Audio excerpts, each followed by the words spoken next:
भील प्रदेश के कोने कोने से पहुंचे हुए इस क्रांतिकारी जनसैलाब में मेरी ओर से हृदय की गहराई से जोहार धन्यवाद करता हूं। आज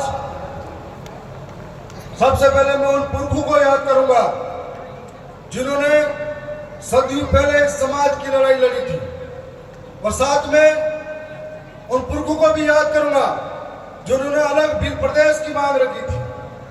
आज ये लड़ाई फिर से शुरू हुई, हक अधिकार की लड़ाई है, जिसके अंदर सदियों पहले हमारे पुरखे, जिनके इतिहास को हमें जानने की जरूरत है कि ये पुरखे जो अंग्रेजों, राजा रजवाड़ों और सामंतवादी सोच के खिलाफ भी लड़े थे और ऐसे लड़े थे जिनकी बदौलत हमें कई सारे अधिकार मिले थे।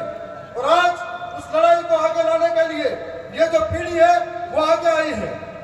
भील प्रदेश की मांग कोई नई मांग नहीं है।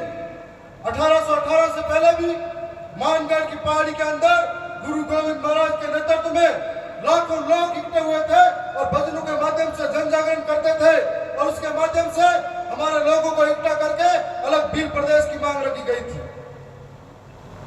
मैंने राजस्थान की विधानसभा के अंदर पिछली बार जब सत्र चला था तब कहा था, पत्र तो नहीं लिख पाया था, लेकिन राजस्थान की सरकार के अंदर भजन लाल जी मुख्यमंत्री के सामने आंखों से आंखें मिला के कहा था कि आदिवासी मेरा धर्म है, जोहार मेरा अभिवादन है, प्रगति मेरी पूजा है, तीर कमान मेरी पहचान है, अम्बेडकर बिरसा मेरा स्वाभिमान है और भील प्रदेश मेरा अधिकार है और यह अधिकार हम ले करेंगे।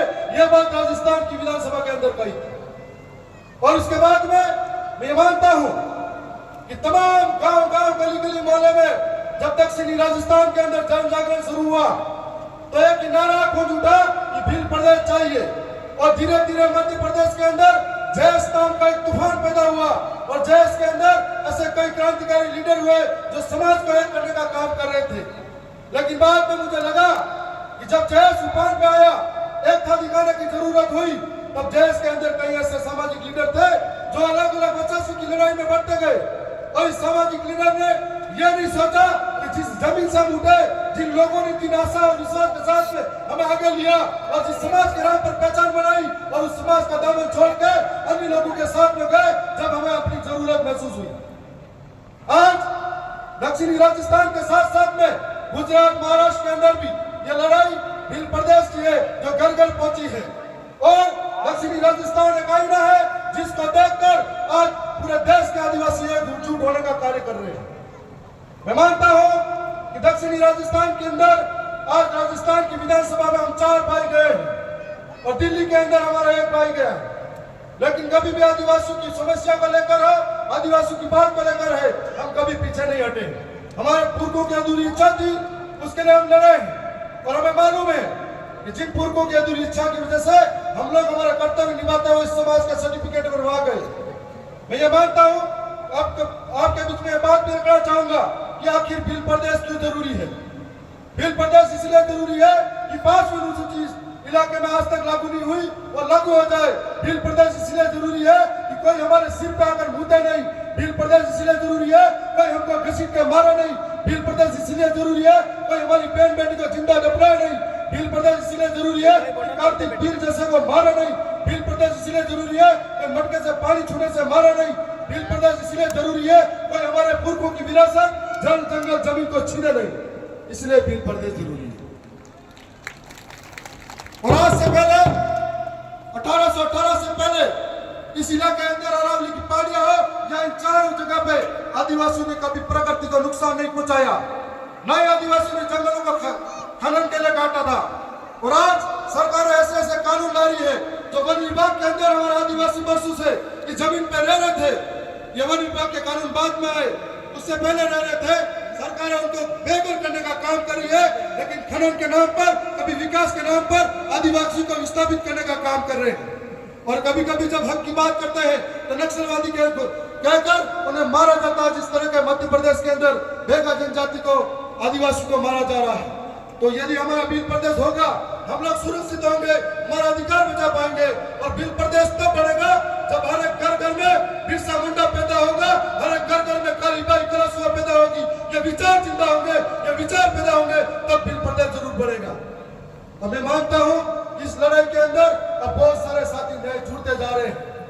और राजस्थान के अंदर हो, भोपाल के अंदर हो, न गुजरात के गांधीनगर हो, न महाराष्ट्र के मुंबई में हो, जब तक हमारी विचारधारा के लोग उस सदन के अंदर पहुंचेंगे, टेबल बजा के सरकार की आंखों में आके डालकर बोलेंगे कि हमें बिल प्रदेश चाहिए, तो जरूर बिल प्रदेश बढ़ेगा।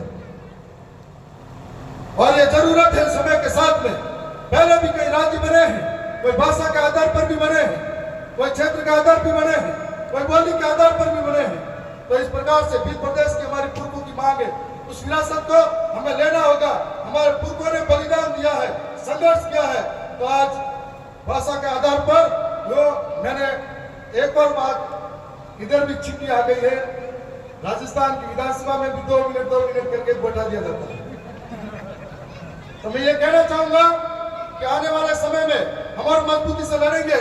मैं जिस समाज के सर्टिफिकेट से राजस्थान की विधानसभा में हूं, हमारे ऐसे ही समाज के सारे लोग यदि बिल प्रदेश की मांग करते हैं, 5वीं अनुसूची को धरातल पर लागू करने की बात करते हैं, विकास के नाम पर विस्थापित हो रहे समाज की बात करते हैं, तो जरूर बिल प्रदेश बनेगा।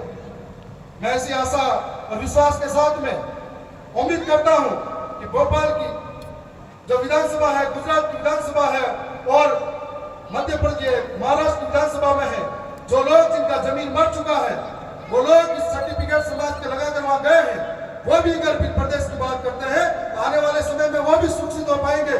नहीं तो वो भी एक दिन मारे जाएंगे, क्योंकि हमें हमेशा हमारे लोगों द्वारा लड़वाया गया। कंटे मामा, पिस्सा मुंडा और ऐसे कई तमाम योद्धा हुए जिनको हमेशा अपने लोगों के द्वारा षड्यंत्र करवाया गया, आपस में लड़वाया गया। इसलिए हमें हमारे समाज के लिए जब भी जाजम की बात है तो बिखरना नहीं है। और आज पूरे देश के अंदर 11 करोड़ आदिवासी है, लेकिन जितने आदिवासी हैं उतने संगठन बना चुके हैं, जितने आदिवासी हैं इतने झंडे चोली लेकर घूम रहे हैं। यदि सारे लोग एक जाजम पर आएंगे तो जरूर अपने सपने साकार होंगे। मैं इसी बात के साथ में अपनी वाणी को ही विराम देता हूँ। जोहार। बहुत बहुत धन्यवाद। हम इस मंच से बंधे हुए हैं और हम चाहते हैं कि प्रथम भील प्रदेश एकता महासम्मेलन में कम से कम सभी वक्ता 2 मिनट जरूर अपने विचार रखें। हम वही कोशिश कर रहे हैं।